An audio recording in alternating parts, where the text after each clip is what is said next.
Okay, we are asked to add these two terms. And so you can see, since we have rational expressions, we are going to need common denominators. So the first step to find common denominators is to factor both denominators. So that is going to be my first thing I'm going to do. So I'm going to factor this, and I get, let's see here, plus 10 minus 2. And then over here, I get m, let's see here, plus m2. So that's our first step. Once they are, then we go through and we look, okay, what's the least common denominator?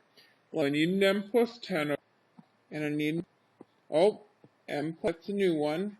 2, I already have that one. So this here is my common denominator. Now what I'm going to do is I'm going to look at this term. Okay, this first one, I have 5, 2. What am I missing to get my common denominator? Well, I'm missing the m plus 5.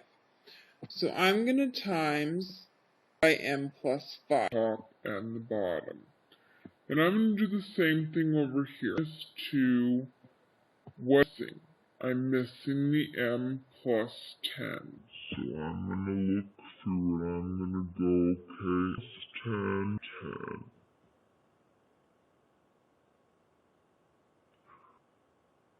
So now I've got to simplify all this. So here I have 5 times over my whole L, 3.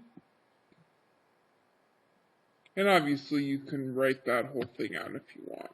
Then we're going to, so I have 5m CD 30 over the LCD.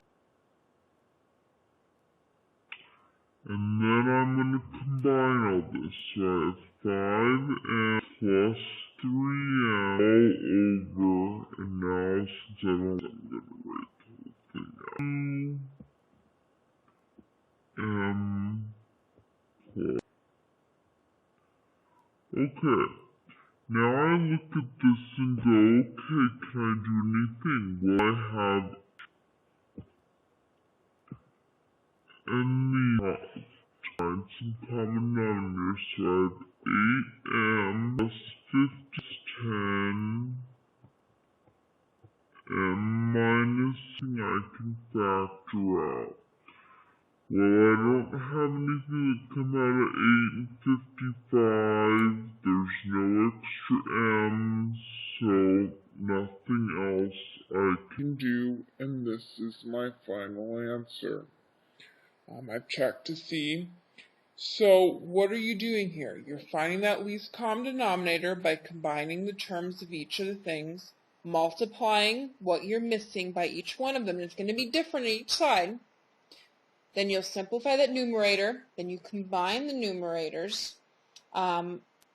Simplify anything you can. We were able to add some like terms. And then look to see if there's anything that you can factor at that point to maybe simplify a little bit more. And then you're done. But once you're here, remember, you can only cancel cross multiplications. The only way you can't cancel anymore is if you could factor something at the top. Since we can't, we're done.